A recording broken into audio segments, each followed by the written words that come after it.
Last time we have discussed about the stroke imitators. Today I'll be discussing a little more detail regarding what are the common causes. In a comprehensive review of 60,000 patients, the number of stroke mimics was approximately 25%. This means that one-fourth of patients attending an emergency department and suspected to have stroke are not having strokes. What are the common causes? Seizures, syncope, sepsis, migraine, functional disorders, space-occupying lesions, and metabolic conditions, especially hyponatremia, hypoglycemia, and hypokalemia, are the most frequently diagnosed stroke mimics. But in practice, the most difficult condition that you will come across is a patient presenting with vertigo. Is the vertigo due to a brainstem ischemia or is due to a peripheral vertigo? That is a major challenge for emergency physicians.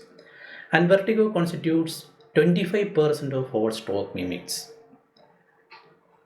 So, even though vertigo is a common complaint for which patient comes to casualty, only 3 to 5% are having stroke. That is the problem. Acute onset dizziness or vertigo are mainly due to one postural giddiness. By taking a good history, you can exclude the postural dizziness.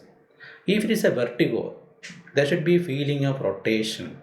That is, actual movement should be there, either the surrounding getting rotated or the patient feels that they are moving. Unless that, you should not call it as a vertigo. The most common cause of vertigo in the casualty are due to one benign vestibular syndromes, including one benign paroxysmal positional vertigo, otherwise called BPPV, second vestibular neuronitis due to viral infection of the vestibular nerve, third labyrinthitis, infection of the labyrinthine organs, four Meniere's disease, five vestibular migraine. These are the important causes for vertigo. Once you excluded orthostatic hypotension, BPPV becomes the second most common cause of acute vestibular syndrome. It accounts for approximately 10% of acute dizziness in the casualty. It is a clinical diagnosis based on the positional testing. Details of which will be discussed in another session. The Bernoulli's maneuver or identifying the peripheral vertigo. If the nystagmus is atypical, example persistent positional or downward or horizontal nystagmus is persisting, or there is no latency between the head reaching the target position while testing the positional testing, there is no latency for the nystagmus. It may be due to central cause. But again remember, the central positional nystagmus can be due to benign conditions. Example, a patient with alcohol intoxication. Second, patient with vestibular migraine. Both of them can have atypical nystagmus. So, when you get a central nystagmus, think about other conditions also. But most often they are due to disorders of the posterior fossa. That is structural lesions affecting the posterior fossa. How to differentiate these? Two important points are, one is hearing loss, second is the duration of symptoms. Hearing loss is a feature of one Meniere's disease, second labyrinthitis. If hearing loss is not present or their lack suggests BPPV or vestibular neuritis, that is, in benign positional vertigo and vestibular neuritis, you will not get hearing loss and tinnitus. Second is the duration, that is if the episodes are or these symptoms are episodic, recurrent episodes. Most common cause is benign positional vertigo or it can be Meniere's disease. But suppose you are getting a persistent vertigo for several days, they are caused by vestibular neuritis or labyrinthitis. So 2 points I have mentioned, one is the hearing loss and tinnitus, Second is the episodic nature and the duration of the vertigo. And the next important cause for vertigo is a migrainous vertigo. Up to 10% of patients with migraine can have vertigo.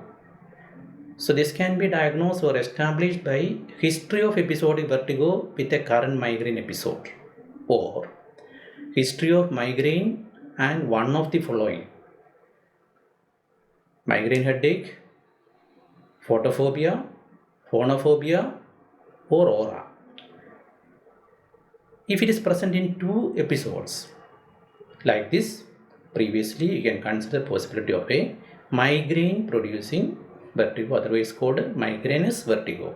Again, remember, it is not a very common cause. Even though we have discussed about how to diagnose peripheral vertigo, cerebrovascular disorders can present with the dizziness and vertigo and can exactly imitate a peripheral vertigo. The classical teaching is that when there is a brainstem ischemia, there will be other neurological symptoms and signs. But without this also, this can happen. Example is the infarction in the territory of anterior inferior cerebellar artery. ICA syndrome can present with recurrent vertigo, hearing loss. Hearing loss can be fluctuating. There can be tinnitus and may imitate Meniere's disease. And this can occur during the first few days, up to 10 days prior to a permanent infarction that is occurring. So the ICA syndrome can be missed. Plain CT is usually non-informative. MRI can be helpful, but again MRI can be negative in a significant proportion of posterior fossa or posterior circulation stroke. So what did you do? Here comes the helping tool. The clinical tool is HINS. HINS stands for HI stands for head impulse, N stands for nystagmus, TS stands for test for skew deviation. It is more sensitive than an MRI in detection of stroke. Even diffusion weighted MRI, if you compare, HINS test is a better tool. So remember this point when a patient comes with vertigo in the casualty. And the details for testing HINS will be discussed in another session. I have already told you, a patient comes with vertigo. The common conditions are brainstem stroke producing brainstem signs, or sometimes only cerebellar signs. Most often the casualty cerebellar signs are not tested because patient is brought in a trolley, patient will be having severe vertigo. So I would request you to make the patient sit up and look for cerebellar signs. If the patient can't sit up, at least do the finger nose test and heel knee test.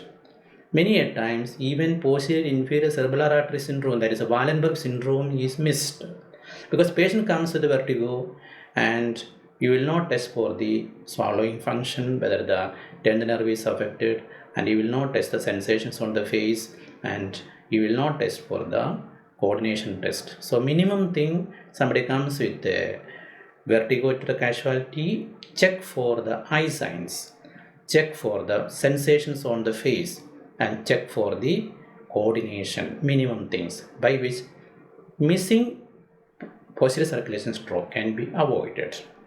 Hope this session was useful to you. In the next session, we'll be discussing other common causes that may imitate as stroke.